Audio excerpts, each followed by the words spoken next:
একটা মেয়ে বিয়ের পর সবাইকে ছেড়ে যখন শ্বশুরবাড়িতে আসে না, তখন না বলে যে তুমি আমার বাড়ি কিন্তু বউ না, আমার বাড়ির মেয়ে হয়ে যাচ্ছ।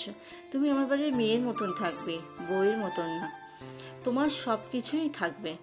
কিন্তু বিয়ের পর আসতে না আসতে, কটা দিন যেতে না যেতে না, তখন কিন্তু তোমাকে চোখে আঙুল দিয়ে দেখিয়ে দেয় এইটা তোমার শ্বশুর বাড়ি, বাপের বাড়ি না। কিন্তু তুমি বাপের বাড়িতে যে স্বাধীনতা পেয়েছো, সেই শ্বশুরবাড়ি কিন্তু সেই আশাটা করো না। কিন্তু সেই জিনিসটা তোমার সাথে একদমই হবে না। কথায় আছে না, মেয়ে আর মেয়ের মতন। তুমি কিন্তু মেয়ের মতন, মেয়ে না। কিন্তু মেয়েকে যে স্বাধীনতা দেওয়া হয় সব কিছু, ঘরের বউকে কিন্তু সেটা দেওয়া হয় না। আমার বাপের বাড়ি থেকে শ্বশুরবাড়ি বেশি ডিফারেন্স না। ওই বাইকে গেলে 10 মিনিট, টোটোয় গেলে 15 মিনিট হবে, বেশি দূরত্ব না। কিন্তু আমি কিন্তু পাড়ার হয়েও কিন্তু আমি শ্বশুরবাড়ি এসে কোনো স্বাধীনতা পাইনি। এখন যা একটু পেয়েছি, আগে তো একদমই পাইনি। যখন প্রথম প্রথম এসেছি না, প্রচুর কথা শুনেছি, অনেক কিছু সহ্য করেছি। তখন তত বুঝিনি, তখন খুবই ছোট ছিলাম, খুবই অল্প বয়সে বিয়ে হয়েছে। যত দিন গেছে, যত বুঝতে শিখেছি, তত মানুষ চিনেছি, তত বুঝেছি। একজন আমাকে কমেন্ট করেছে, তুমি বাড়িতে নাইটি পরো না, তুমি শাড়ি পরেই থাকো সারাদিনকে। হ্যাঁ গো, আমি শাড়ি পরেই থাকি, নাইটি পরতে পারি না। এখন নাইটি পরি ঘরের মধ্যে পরি, বাইরে বেরোই না। যখন বিয়ে হয়ে প্রথমে এসেছিলাম না বাড়িতে, তখন না নাইটি কী জিনিস জানতামই না। তখন যদি খুব ঝগড়াঝাটি করে গরমে খুব কষ্ট পেতাম, তখন রাত্রিরে হয়তো শোয়ার টাইমটা একটু নাইটি পরতাম। তাও কি, খাওয়া দাওয়া সেরে ঘরে যখন দরজা দেবো তখন নাইটি পরবো। আবার যখন ঘুম থেকে উঠে বাইরে বেরোবো, নাইটিটা খুলে বাইরে বেরোতে হয়। নাইটিটা বাইরে মেলতে পর্যন্ত পারতাম না, জানো। তখন এমন দিন গেছে আমার সাথে, খুবই খুবই কষ্টে, খুবই দুঃখে কাটিয়েছি দিনগুলোকে। তখন এক এক সময় না মনে হতো যে কেন বিয়েটা হলো, কেন করলাম। তখন তো অত বুঝিনি। বিয়ের পর যত দিন গেছে তখন বুঝেছি। খুবই কষ্ট সহ্য করতে হয়েছে, কত কষ্ট সহ্য করে আজকে এই দিন এই জায়গায় এসে দাঁড়িয়েছি। তাই বলছি, মেয়েদের জীবনটা না খুবই কষ্ট। যদি সব গায়ে কিন্তু সমান হয় না, সবার কিন্তু সমান হয় না। যার হয় তার খুব ভালো, আর যার হয় না তার কাটতে কাটতে জীবনটা শেষ হয়। এমনও দিন এসেছিল তোমাকে 2 দিক বাঁচতে হবে, যে কোনো একদিক। কিন্তু মেয়েদের 2 দিক বাঁচা বলাটা যতটা সহজ, বাচ্চাটা কিন্তু ততটা সহজ না। ছোট্ট থেকে যেখানকে বড় হয়েছি, যাদের সাথে মিশে খেলে বড় হয়েছি, তাদেরকে ছাড়া বললে কিন্তু ছাড়া না। অনেক যুদ্ধ কষ্ট করে আজকে এই জায়গায় এসে দাঁড়িয়েছি, আমি বলে আছি, না হলে কেউ কিন্তু থাকতো না, জানো। তাই এখন এখন একটু পড়ি, এখন একটু সময়টা বদলেছে। আগের মতন এখন অতটা নেই, আছে কিন্তু অতটা নেই। এখন একটু বদলেছে, এখন পড়ি নাইটি, বাড়িতে পড়ি। বাইরের থেকে বাইরে বেরোলে নাইটি পড়ি না। না না, সবাই পড়ে। আমাদের গ্রামে বিয়ে হয়েছে তো, গ্রামের সবাই পড়ে, শুধু আমি পড়ি না। যখন বাড়ির ভেতরে থাকি তখন পড়ি, যখন কলেজে যাই বা রাস্তার দিকে যাই তখন কাপড়টা পরি, তখন আর নাইটি পরি না। তো দেখো, তোমাদের সাথে কথা বলতে বলতে এখানে আমার সমস্ত কাজকর্মগুলো হয়ে গেছে। সকালবেলা ঘরের সমস্ত কাজকর্ম করে এইবার ঘর বারান্দা সব ঝাঁট দিয়ে চলে এলাম রান্নাঘরে। বাসনগুলো মেজে উবুর করে দিলাম, বেঞ্চটা পরিষ্কার করলাম। বেঞ্চটা সেদিনকে আমার বড় ভাসু নিয়ে গেছিলো, ওদের ঘর প্লাস্টার করছিল, তা বেঞ্চটা নিয়ে গিয়ে, প্লাস্টার উঁচু তো তাই নিয়ে গেছিলো, তা আজকে দিয়ে গেছি। ওটা আবার একটু ঝেড়ে পুছে আবার জিনিসগুলো সব সাজিয়ে রেখে দিলাম। আর কোনো সবজি বাজার নেই না ঘরে, ওই জন্যে সকালবেলা 1 কেজি আলু আর 2টো কচু এনেছে, সেই কচুগুলোকে রেখে দিলাম। কচুগুলো আজকে রান্না করব না, কালকে বিপত্তায়নি করব। আজকে শুক্রবার, কালকে বিপত্তায়নি করব, ওই জন্য নিরামিষ খাবো। সয়াবিন আলুর তরকারি আর ভাত করব। কচুগুলোকে রেখে দিলাম কালকের জন্য, একদিনে সব খেলে হবে না। মানে আমাদের দিন আনা দিন খাওয়ার সংসারে না একটা তরকারি হলেই যথেষ্ট, 2টো তরকারির দিকে আমি যাই না, একটা তরকারি ঠিক আছে। সকালবেলা ওকে পটল ভেজে দিয়েছে, 2টো বেগুন ছিল ভেজে দিয়েছি, কতগুলো পটল দেখো পাকা রয়েছে, তা পটলগুলো ফেলে দিচ্ছি। এখন আর কিছু নেই। তা আজ সকালবেলা মেয়েকে আলু সিদ্ধ ভাত খাইয়েছি, তার সাথে 2টো বড়া ভেজে দিয়েছিলাম। আলু সিদ্ধ ভাত তো ভালো লাগবে না, 2টো বেসমের বড়া করে ওকে ভাত দিয়ে দিয়েছিলাম। বেসমের বড়াগুলো রয়েছে, দুপুরবেলা ওই সয়াবিনের তরকারি বেসমের বড়া দিয়ে ভাত খাওয়া হবে। এইবারে সমস্ত সব কিছু গুছিয়ে নেব, নিয়ে এবারে একটু মশলা করে নেব। আর আমার তো আদা বাটা রয়েছে, আদাটা তো আঁশ রয়েছে, আজকে তো নিরামিষ, ওই জন্য শিলে অল্প একটু আদা বেটে নেবো।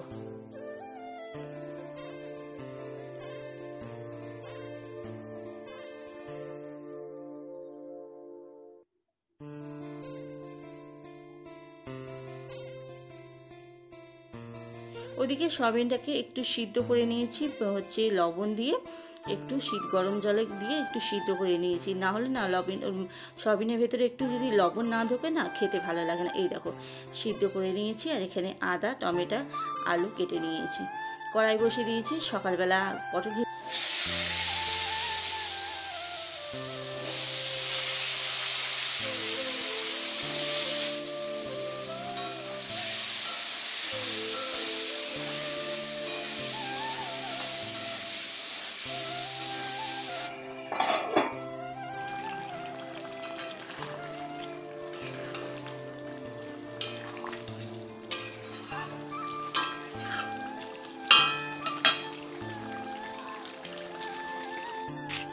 দেখো রান্নাবান্না হয়ে গেল।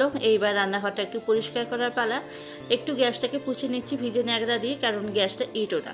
সকালবেলা ভাত রান্না করেছিলাম না, তারপরে না গ্যাসের স্ট্যান্ডটাকে মেজে তো গ্যাসটাকে পুছে তারপর আমি চা খেয়েছিলাম। এটো গ্যাস ছিল ওই জন্য। আর এখন সয়াবিনের তরকারিটা রান্না করলাম পুরো নিরামিষ, ওই জন্যে গ্যাসের স্ট্যান্ডে আপনার মাজলাম না। একটু ভিজে ন্যাকড়া দিয়ে পুছে নিলাম, ভিজে ন্যাকড়া শুকনো ন্যাকড়া দিয়ে একটু পুছে নিলাম। নিয়ে সব মশলাপাতিগুলো, আজকে তো নিরামিষ ওই জন্যে, আর আমার তো একটু ছোঁয়া নাপা হয়ে যায়, ওই জন্য আমি নিরামিষের দিনে না আমি আর এইসব মশলাপাতিতে হাত দিই না। আমি সব নতুন প্যাকেট ভাঙি, নতুন প্যাকেট ভেঙে রান্নাবান্না করে নিই, তারপর আবার সব ঢেলে ফেলি। এই যেমন আজকে সব নতুন প্যাকেট ভেঙেছি, ভেঙে রান্না করেছি, রান্না শেষ হয়ে গেছে, সব ঢেলে ফেলছি আবার কোটোর মধ্যে। কারণ রাত্রিরে তো রান্না করবো না, ওই একবার তরকারি করলাম রাত্রিরে থেকে যাবে। যেমন একটু লঙ্কার গুঁড়ো ছিল, জিরের গুঁড়ো, লবণ, হলুদ, সব রকম। এই লবণটা যেমন কাটা ছিল, হাফ নিয়েছিলাম আর হাফ রেখে দিয়েছিলাম, একসাথে সব ঢেলে নিই আমি। আর আমি সব মশলাপাতি না সব একসাথে ঢেলি না, অল্প অল্প করে ঢেলে, একসাথে বেশি ঢেললে না বেশি বেশি উঠবে, ওই জন্য আমি একটু অল্প অল্প করে ঢেলে রেখে দিই। পেস্টটা কোটো থাকলে তার মধ্যে ঢেলে রেখে দিই, আর যখন দেখি মশলা কোথাও ফুরিয়ে যায় তখন আমার এর মধ্যে ঢেলে ফেলি। তো দেখো সমস্ত সব কিছু ঢালা হয়ে গেছে। এইবারে মশলার চুবড়িটাকে একটু গুছিয়ে তুলে রেখে দেবো।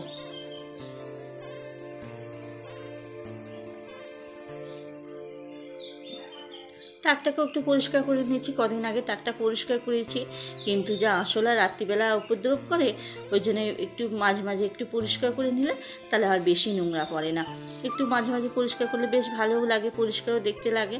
আর একদিনে যদি পরিষ্কার না করি, যে মাসে একদিন গিয়ে পরিষ্কার করি, তখন নোংরাটা প্রচণ্ড হয়ে যায় আর খাটনিটাও খুব হয়।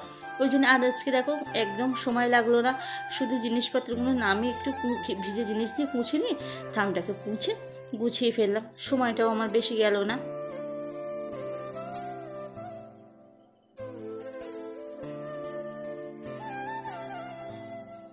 ওদিকে ঘর বারান্দা পুছে এসেছি, একটু ফিনাইল দিয়েছি, দিয়ে ঘর বারান্দাগুলো সব পুছে এসেছি।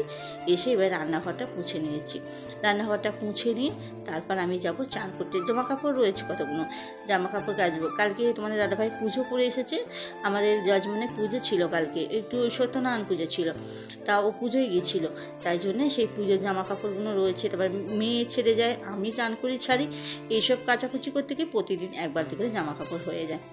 সেই সবগুলোই কাচাকুচি করবো, করে নেতাগুলো একটু ধোবো, ধুয়ে মেলবো, তারপর চানটা করবো। তো চলো চান করে আসি, তারপর তোমাদের সাথে দেখা হচ্ছে আবার।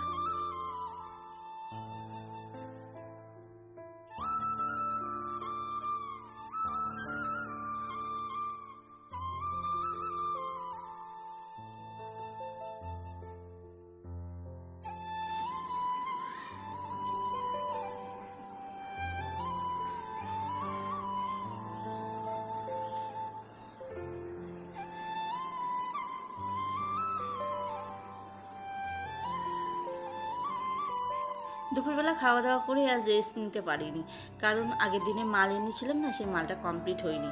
আজকে মালটা বসে বসে কমপ্লিট করলাম, দুপুরবেলা সারা দুপুর বসে বসে মাল কমপ্লিট করলাম। তারপর এখন সন্ধ্যা হয়ে গেছে, জামা কাপড়গুলো কাচাকুচি করেছিলাম, তার জামা কাপড়গুলো সব তুলতে এলাম। বৃষ্টিবেলায় দুপুরবেলায় না একটু ঝিরঝির করে বৃষ্টি পড়ছিল, তাই এই দেখো মালগুলো কমপ্লিট করেছি। এখন এই বসে বসে এখন এই পিছনগুলো ছেটে ফেলতে হবে, পিছনগুলো সমস্ত ছেটে তারপর মালগুলোকে গুনে বস্তা ভর্তি করে রাখবো। আজকে দিতে যাবো না, কালকে তোমাদের সকালবেলা তোমাদের দাদাভাইকে দিয়ে ও যখন কাজে বেরোবে তখন মালগুলো পাঠিয়ে দেবো। আজকে আর দেবো না, কারণ এই বইয়ে অনেকটা দূর তো আমি নিয়ে যেতে পারবো না। এখন হচ্ছে সন্ধে হয়ে গেলে মেয়েকে পড়তে নিয়ে যাবো, আজকে মেয়ের পড়া রয়েছে। তা চলো বন্ধুরা, আজকের ভিডিওটা এই পর্যন্ত। ভিডিওটা ভালো লাগলে অবশ্যই একটা লাইক করে কমেন্ট করে জানিও কেমন লাগছে। চ্যানেলটা সাবস্ক্রাইব করে আমার পাশে থেকে যেও। কালকে আবার তোমাদের সাথে দেখা হবে। টাটা।